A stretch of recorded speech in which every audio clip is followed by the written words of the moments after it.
What's going on YouTube? It's your boy Mr. Nocturnal, the voice of nightlife, and today we are going to continue with our Vegas series. We are going to be looking at Hakkasan Nightclub in Las Vegas. First things first, Hakkasan Group is part of the Vegas Party Pass. If you don't know what the Las Vegas Party Pass is, I'm going to leave a link in the description below because that may be something that you're interested in.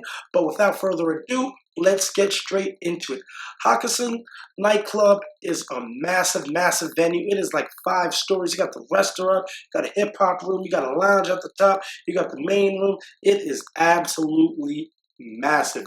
It is mainly a EDM club. They normally bring out really big EDM acts. You see the Little Johns there, sometimes a laid back Luke, maybe Steve Aoki, those type of people, maybe a Martin Garrix, maybe, they'll bring out that type of level of talent. It is an absolutely, as I said, massive, massive venue. It is one of those clubs that they're big with quantity. So it isn't the hardest to get into, especially if you get on the guest list.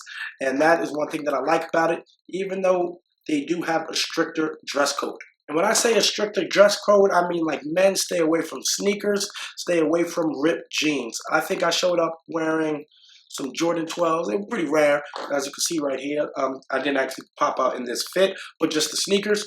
And it kind of, the first doorman was giving me a hard time, and then I think his boss, she let me in. She was like, nope, he's good. Next time, don't do this. So it's very much up to the doorman's discretion. So I would say to you, don't leave it in their hands.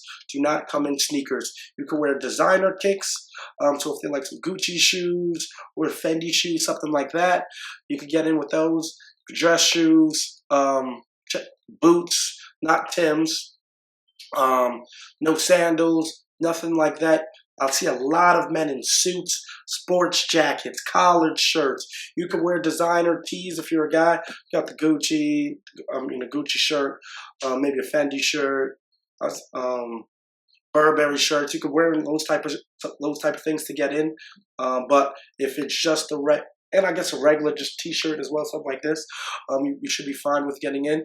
But they do not want to see, I guess, just like athletic apparel or things that could be seen as that. I think they even told one dude on the other line to tuck his chain because they didn't want his chain to be like all flossing and whatever. So it was just one of those type of nightclubs. The women, so a lot of girls in dresses, a lot of girls in heels, standard, skirts, no leggings. I did see the leather look, the leather pants. Did see that look.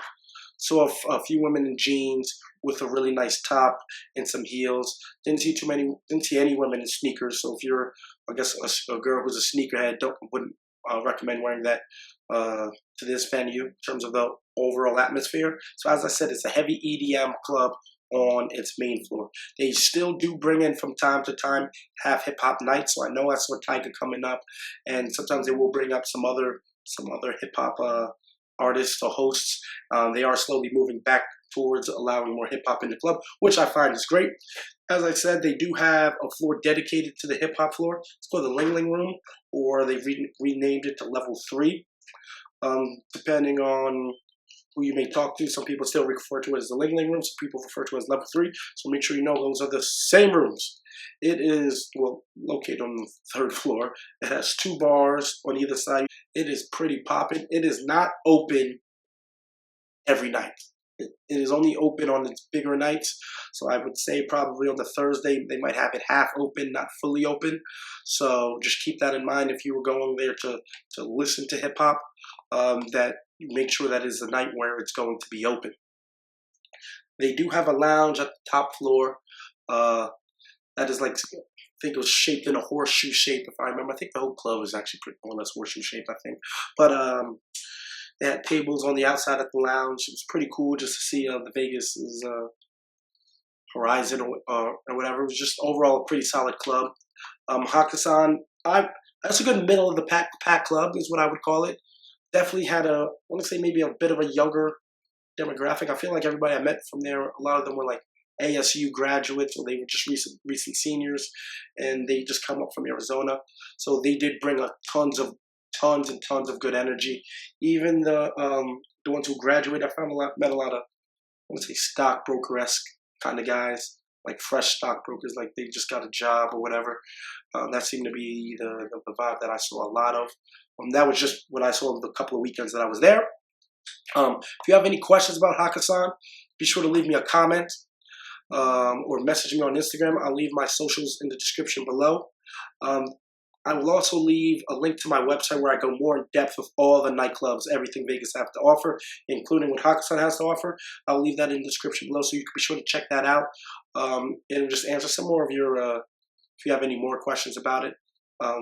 It'll get right into it. But make sure you guys leave me a like, especially if you are not a hater, because this is a lot of hard work to be trying to get into these clubs, sometimes going in covert. So I know what you guys are going through, so I can put yourselves in my shoes. But my name is Mr. Nocturnal, and make sure you subscribe for more.